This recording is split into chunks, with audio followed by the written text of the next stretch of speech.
Welcome to Leading with Curiosity. Command and control leadership is dead.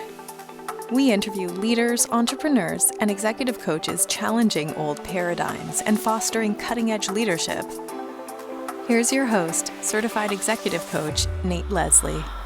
Hey listeners, welcome to Leading with Curiosity. My guest today is the CEO of Double Forte, a national independent PR and communications agency. She's based out of San Francisco. She's a communications strategist, author, known for practical solutions to big problems.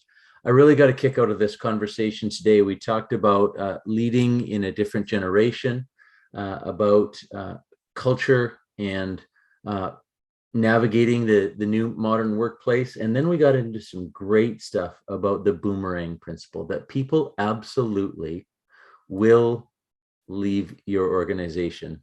And how do we potentially bring them back? This is a new way of thinking about rehiring people who have left versus the old way of some sort of resentment that once they're out the door because they've gone on to bigger and better things that, there's no more room for them. In fact, we kind of started with that and came full circle. So I hope you enjoy it. Lee Caraher, CEO of Double Forte. Awesome conversation. Hope you enjoy it like I did. Lee Caraher, welcome to Leading with Curiosity. Nate, I'm so happy to be with you. Thanks for having me. You know what? In our pre-interview, I learned that when you meet people who are going to work with you, you let them know right off the hop that they will probably leave. Mm-hmm. What can you tell us about that? Let's go there first. It's most of my colleagues, when I tell them that, they think I'm crazy. But here's the deal, right? Good people can go wherever they want.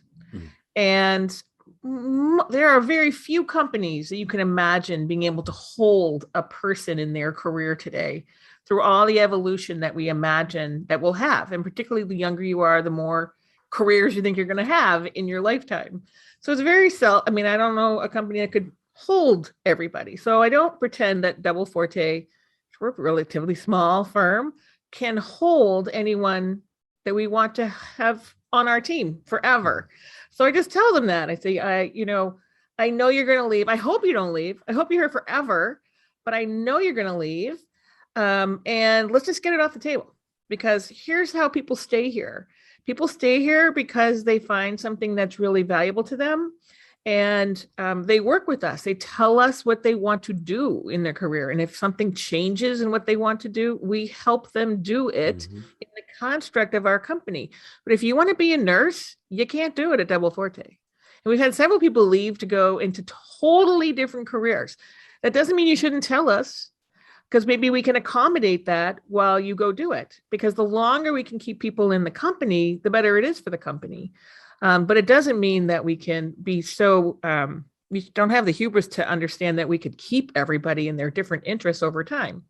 So I just say that out loud to get it off the table and to set up the expectation that you will work with us, you will share with us what you want to accomplish, that you want to do, that you want to learn, and that we will do everything we can to accommodate that in the structure of our company if we possibly can, or we'll help you get to that next place, because that I feel is our role. I love that. And it's already we're into a coaching mindset. Imagine if we asked the people we lead where they need to take this opportunity. Yeah. Like, what do you want to learn from this? So all the things, right? Oh, I want to be an X. Okay. To get to X, here's all the things we're going to work with you on in the construct of your job. And we're going to make sure that you do the job and learn the things and accomplish, because we have to sell our services. We're also going to make sure that you have other opportunities that help you get to that place.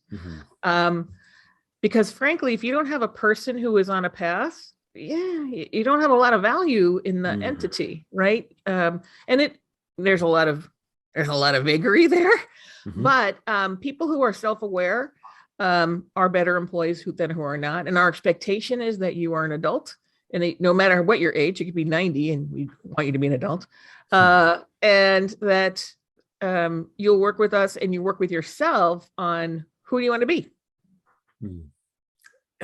It's great. If you don't have a person on a path, then whether you have a rudderless ship or what you have somebody floating, not adding the value and living up to the potential that they have in the first place. Your website, sorry, go ahead.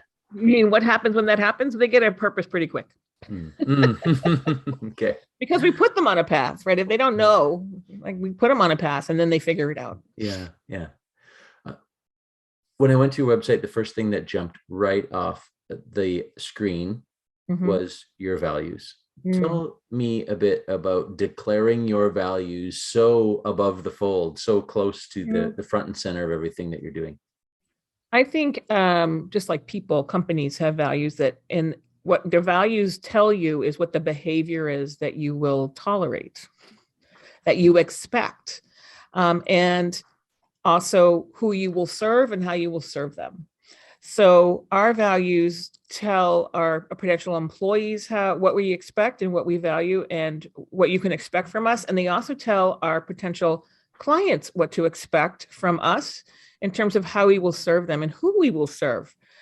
So we put that front and center because, we're trying to attract great people who are highly aligned with us. And we want to only work with the clients that we think we can succeed with and that we believe in.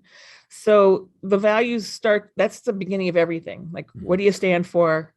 How do you express it?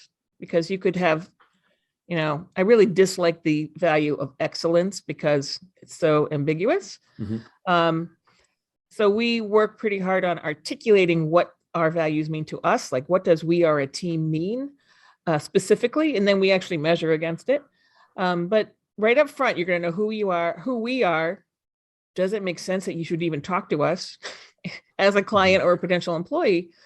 And that's another, our website does what it needs to do in terms of weeding people out because you either like it or you don't. There is really no middle ground on Double Forte. Okay.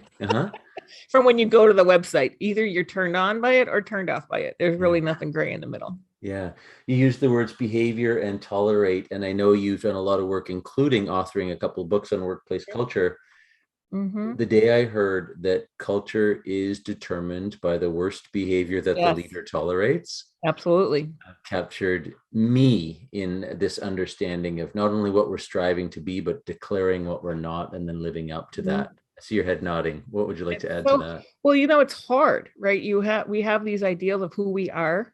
And then we get going in our work. It's like, oh, that person was really rude. Should I go talk to them? Or do they mean to be rude? Or whatever? And then if you don't address those things that are off from the norm, what the norm you hope to have, it devolves, right? It just devolves. Yeah. And if you don't performance, are you doing the job or not is one thing. Are you behaving the way we will behave with each other goes part and parcel with are you performing? And I would much rather have a high behavior person than a high performance person, because a high performance person who does not behave the right way, we don't keep because they devolve the whole group and our performance will go down. One individual's performance could be high, but the overall performance will go down because we all impact each other. Yes. So it is one of the hardest things to do is to declare your behaviors and what you will and will not tolerate, and then to keep them, right? When it gets tired and you're, it was like 2 degrees off. It was 5 degrees off. I go say, no, it's 2 degrees off. I got to go remind them that this is what we do. And this is what you signed up for. It's hard. Yeah, it is hard. And the most important thing that we can ever do as leaders, listeners of this podcast know that I love when moments thread from one episode to another, and it's now, 24 episodes in, it's multiple layers that really I should take all the audio and there's my book, right? All the themes, the common themes. And that is the one when they're 2 degrees off and you do nothing, that person is the only one you're keeping happy. Exactly. Because everyone else feels it and wonders, when is Lee going to do something about this, right? What the hell? I think the other piece of that is, how do we hold each other accountable? And I'm particularly in the last couple of years, Double Forte is almost 20 years old, which that's a whole nother podcast. But in the last couple of years, it has been such a challenge. We went from having 3 offices to having no offices, from being in 4 states to being in 10 states and all that kind of stuff. And it's harder to, it's easier when you're like, oh, come on, don't do that, right? Versus now you have to get on the Zoom call and then you have to talk to them. But the other piece of it too is, how do we hold each other accountable? So it's not just me that we're all Mhm. leaders in this, that, Mhm. dude, you said this, what the hell, right? As opposed to waiting for Lee to do something. Mhm. That also is very hard and it takes longer. But if the leader doesn't do it, don't count on anybody else to do it. That's right. We have to lead with our values first, and and I'm reminded there that leadership is a behavior, is a choice, and it's a series Absolutely. of behaviors. So regardless of title, regardless of position. Mm-hmm. I saw a post that you guys had. I think you have a blog post about how to keep yourself accountable in this virtual world. Yeah. That's an interesting, that brings up trust and what are people doing in this modern world. What have you learned in this Mm-hmm. process of decentralizing your offices and helping people become even more accountable to themselves and to others? What I've learned is you can trust people more than we thought we could. Mm-hmm. And that you don't have, that when you do trust people to do the work is better. Our performance and our performance has increased. We were already good. Our performance has increased over the last 2 years. And we've also learned that when you support the person, everyone's had a challenge. I mean, we've seen, we know so much more about our staff today than we did before, right? Some people had a whole, I was like, I never knew they lived in a hovel, What is I mean, that? they show up and they're dressed to the where do they keep all those clothes if that's where they're sitting, But we've learned so much about people and how they live and where they live by their surroundings. Has been very eye-opening. And sometimes I think it can be very, we didn't mean to tell people that I'm working in the garage because my house is so small. That's not what I wanted people to know. And I don't mean that it's pejorative. I just mean it's like, that's the deal. But you learn so much about people by seeing them in their environment, not just in their office when people put on their armor and go to the office. I never had armor, so I never understood that because what you see is what you get. But that's not everybody. That's true with our clients too. It's like, oh, no wonder they're a little testy. You got 19 dogs, 5 kids running around. Well, okay, give a little grace, right? So it's been much easier, I think, for us to give a little grace in this situation when we're actually sitting at home than it was when we were in the office, because you don't know what the distance between what people carry to work and what they shed as they get into the office versus when they go downstairs and turn on the computer is short, right? And there's not a lot of time to actually transition, as I move my head out of the screen, transition from who you are at home and who you are at work. So in terms of trust, I've learned if you just say, yep, it's going to happen and don't worry about where is that person, 99% of the time, it's going to have a good outcome. And 2, when you can sort of acknowledge that you're not just vessels of the work, right? But we're vessels in our whole, we always talked about bringing your whole self to work, but this is really brought it front and center, because you can't not when you're sitting at home and the dog starts barking or your son, stubs his toe, or we had one person who had their baby had a poop out on the screen. And it's just like, okay, that's just life, right? That's just life. When we can just be life, then we can all do better. Again, the words thread through. It's foundation in my coach training that we bring our whole selves to work. And there was an era where we pretended that we didn't. Oh, absolutely. And particularly women, right? Yeah. Particularly women had to pretend. And it's really hard to pretend when everybody's at home trying to be on 19 different Zoom calls at the same time. In the movies, the women portrayed to pretend that they weren't going to bring their whole selves to work. And in the movies, anyways, the men deciding that a glass of scotch would solve it.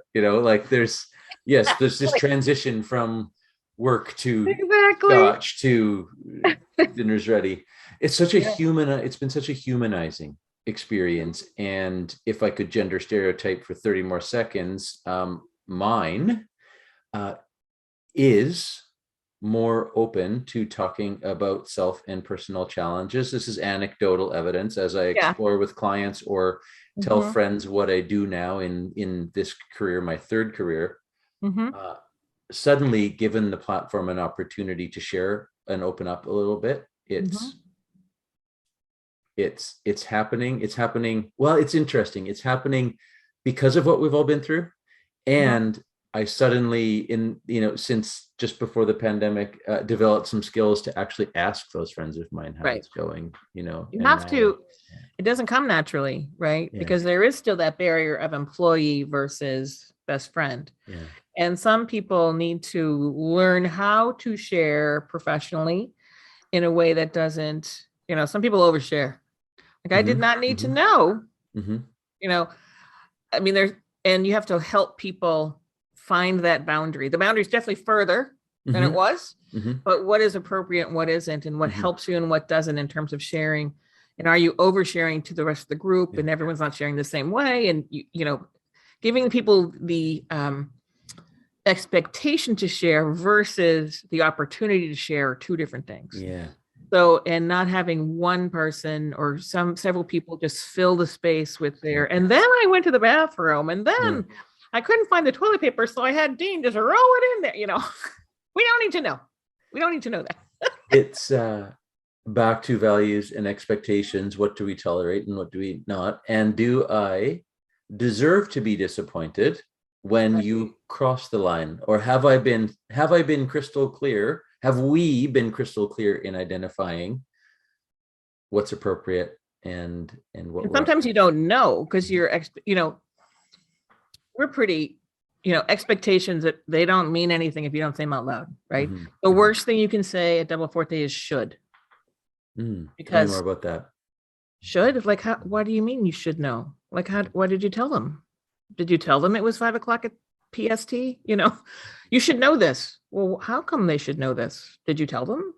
Or is it just you accept them, people to absorb? And truly in a, when it was definitely more homogenous, white, upper middle educated class, I don't like the word class, but what they absorbed at home and the dinner table about what happened in the office is very different from the legions of people who are graduating as the first generation college students in their family and the first white collar workers in their family. So the should is actually a big divider because people who grew up in a professional environment just absorbed at the dinner table, they just know. They know where to put their fork. They know where to put their napkin. But if you didn't grow up in that privileged, I'm going to use the word privileged, as juxtaposed to people who had not gone to college, who had not been in a white collar working environment, you would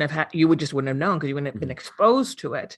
So the word should means it's such a heavy word when we're talking about people who are not like us. When we're talking about people who are like us, you went to the same college I did. You went to the same high school I did. You had the same situation I did. Why don't you know this? Is different than you should know that the morning starts at 8:30. That's what you should just know. Well, it doesn't say it anywhere. It just says beginning of the day and end of the day. Well, one of the things I learned with the reason I wrote my first book was because I almost deep sixed my company because I couldn't figure out how to work with younger generation, millennials at the time. And their end of day. So I'll give you a great example. The end of day for most people under 40 today, end of day is predicated on college. And the college deadline, the most used college deadline, and now high school deadline is 11:59 p.m. Well, if you say end of day to that group, they think you mean 11:59 p.m. in whatever time zone you're in. Those of us who are older, raise his hand, end of day means 5 o'clock or 6 o'clock. So if you say end of day and something comes in at 11:59 p.m. in their time zone, but you're in a time zone ahead and you're expecting at 6 o'clock, you have let them be wrong and right at the same time. That is on you, right? Because you've let them be wrong because they didn't meet your expectation, but you let them be right because they know end of day as 11:59 p.m. So the first thing you can all do in setting expectations is just driving clarity into everything you do. The things that, we never imagined we'd have to say end of day is 5 o'clock, or we never imagined this, never. So like at Double Forte, when you give a deadline, you have to give the time, the date, the day, and the time zone, because we're in 4 time zones, right? It's not Tuesday. Which Tuesday? Tuesday end of day does not exist. Tell me exactly what time you want it in. And that way you're giving a direction to these expectations can be little things like deadlines, which I believe is like 50% of all workplace conflict is around deadlines. Okay. And then if you can't even get it to me on time, it doesn't matter if it's good or not, right? And then if it gets to you on time, then you can talk about the expectation of performance. And then you can make very clear on the performance. So it really starts from expectations are at the smallest level to the biggest level, and you have to be clear at all of them. But sometimes you don't know. Like we did not know that people would have to like not talk about bodily function, because it didn't occur to us that people would be talking about bodily function on a Zoom call when they didn't talk about it in the office. But you take all the layers away, and all of a sudden, woo, it's free range. So then we had to go back in and say, okay, let's talk about Wow. Yeah. appropriate and what's not. And that's a moving target. It's a moving target all the time. So my sense is in your first book, then you got really curious about what needed to shift for your organization to be successful with some common challenges that you were seeing. Yes. And what was the end result of that? Tell us about that book. So that I didn't set out to write a book. So when I started the company, we only hired people with 10 years of experience in 2002. In 2009, we were running out of people with 10 years of experience because no one got hired between 99 and 2005. It's like, oh, the only way we're going to survive is if we hire people who are entry level. I was known for this in my two previous companies that I had been at, 600 and 700 people, most of whom were under 30. So I didn't think anything of it. We hired 6 millennials within 8 weeks, and they were all gone in 3 months. One of them we walked, 5 of them walked themselves. This had never happened to me in my whole career. I'm like, and I think if it hadn't happened all at the same time, I may not have understood it. Mm-hmm. I was like, oh my God, what just happened? I'm known for hiring well. I am known for people wanting to be in my companies and be in my groups. And then when I went to read about, I didn't know what a millennial was. I'm like, what is a millennial? When I went to read about it, everything was so negative. And I was like, first of all, none of the people writing about it were actually managing any millennials.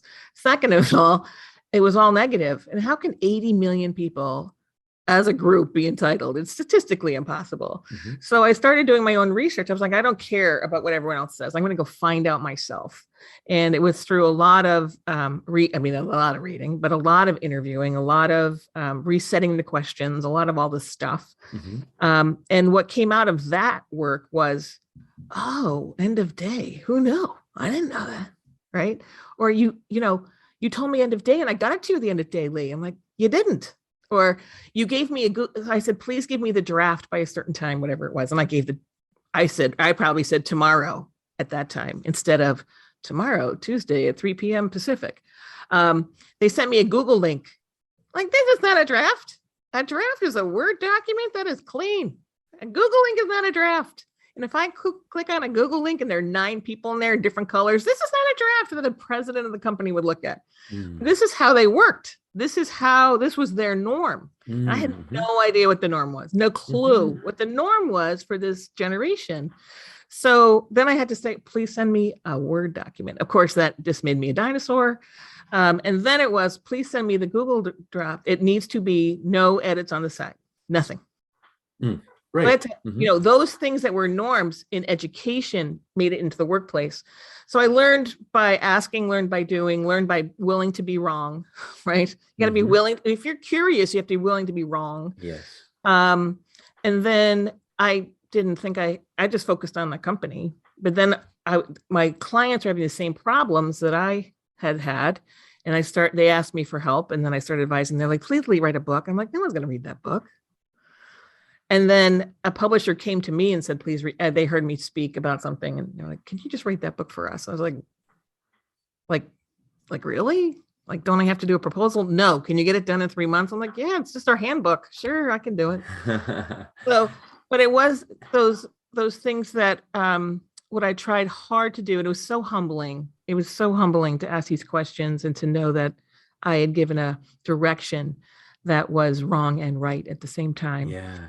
So humbling because I had prided myself on being such a good boss and such a person that people wanted to be with. And here was 6 people who could not run fast enough.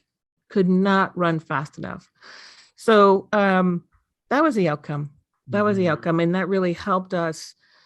We kept, how we articulated our values changed once we understood that the language was different among people. And at that time, it was very focused on generations. Now it's more focused on all different kind of differences, because it's been about 10 years since my first book, I guess. Is that right? Not 20, well, 8.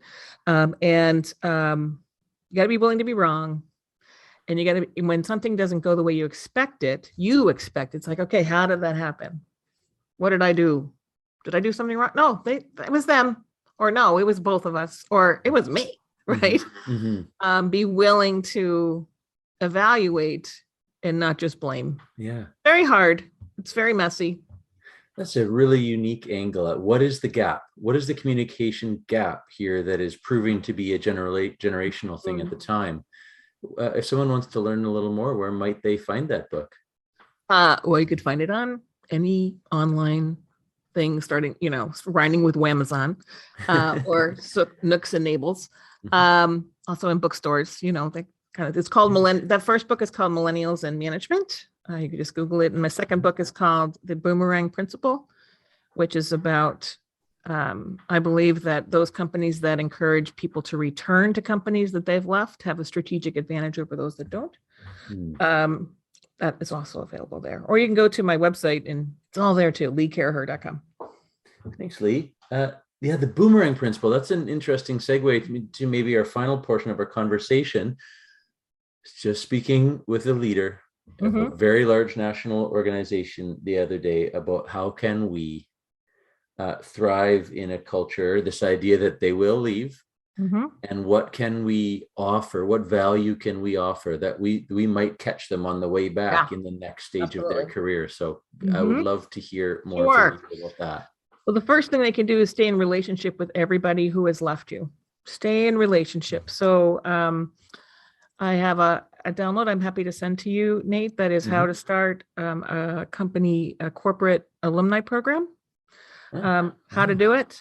It's really easy, but people don't do it, right? Or a lot of companies don't do it. And no matter how big your company, that's the most important thing you can possibly do in 2022 is to start a company alumni program that keeps people who leave you connected to you, because you decided they were worthy of coming to you. They decided you were worthy of coming to them at one time.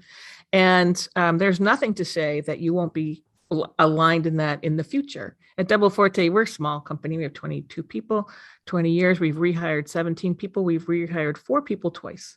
So, and when they come back, they're more valuable than when they left. Absolutely. Because they've gone out into the world with what we've taught them or what they've experienced with us. They've gone out into the world. They've done something else. They've got another perspective. And they say, you know what would be great? Going back to Double Forte. Yeah. That'd be awesome. So when people come back, it reinforces the fact that you have a good culture to stay for, right? So the number one thing is to keep people connected to you. The number 2 thing is to how do you help them achieve what they want to do outside of your world? What can you do for that? And then as an employee, as the person leaving, as the boomerang potential, leave well, right? Don't leave people hanging. And sometimes, people always say, you leave managers, not companies. But I encourage everyone to say, you leave managers, but you leave companies, but that company may not have that manager later, right? And we have a different manager. You might be the manager. And it's going to evolve. As soon as you leave, something changes, right? So to leave well, leave things tied up in a bow, and then keep in relationship with those people as well, including your boss, even if you don't really like them. Over time, because the world is, we all can't, in today's world, it's always been true, but nothing's as magnified right now. Every person who leaves your company can hurt you or help you. There's no, you either help, there's no zero. You're either in the minus or in the positive. Because if you do nothing, that's a negative, right?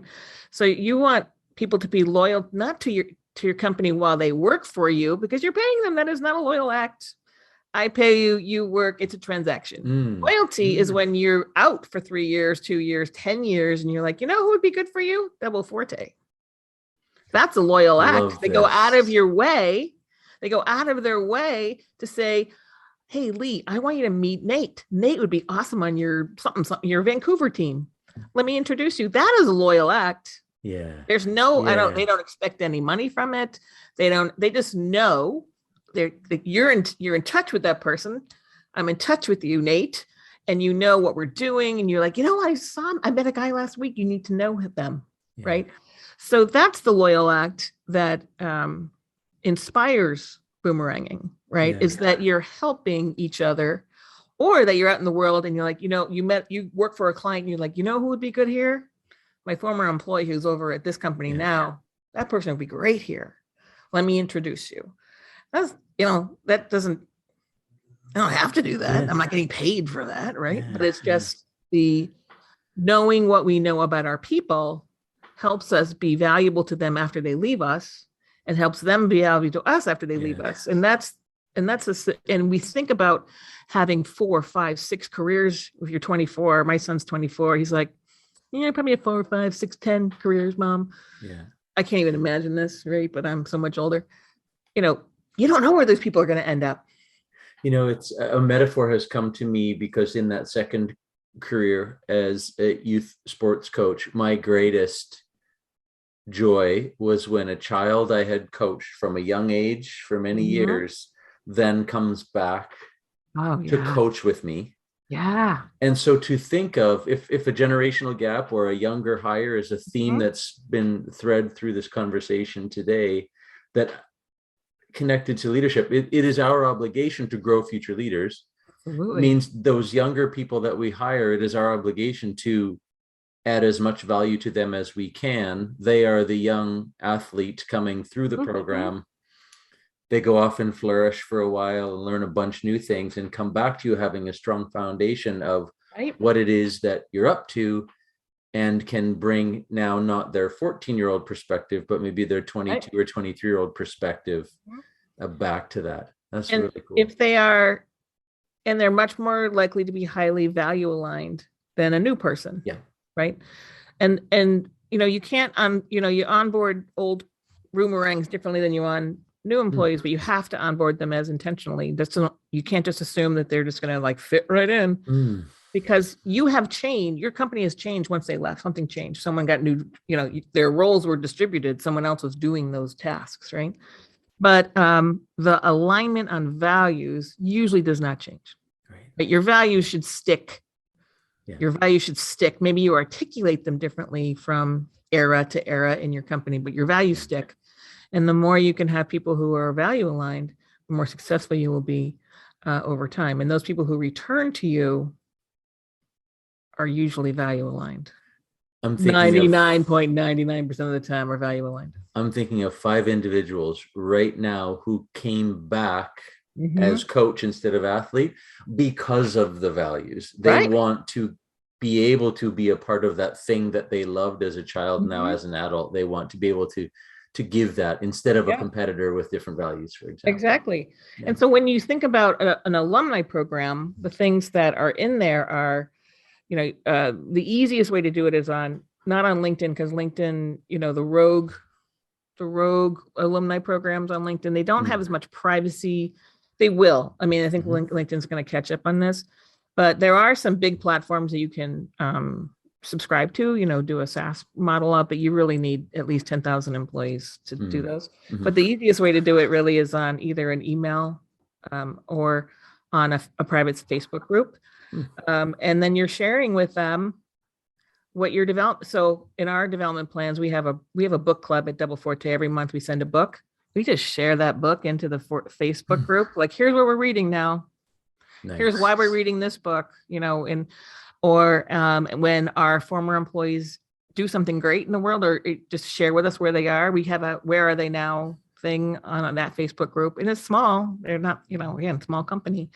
Maybe there's 120 people in there. But when we share what people are doing, the community among former Double Forte, even if you weren't here at the same time, is super strong, right? And you can, and it lets people just share that connection.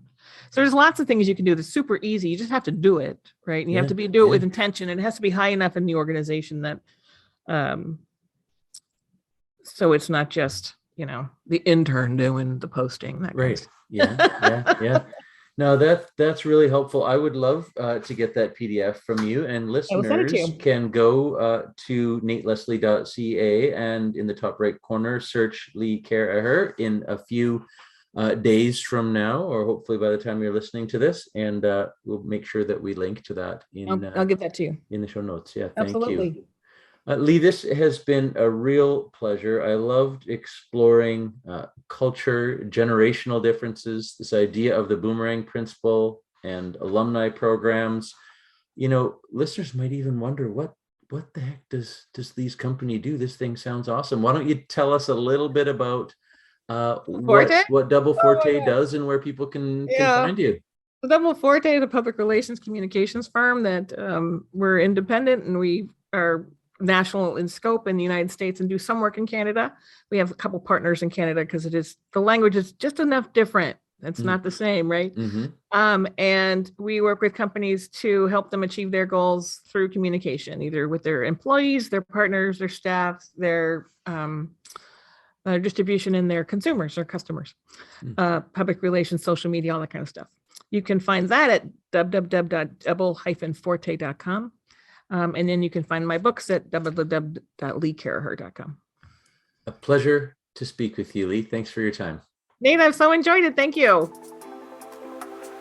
Thanks for listening to Leading with Curiosity.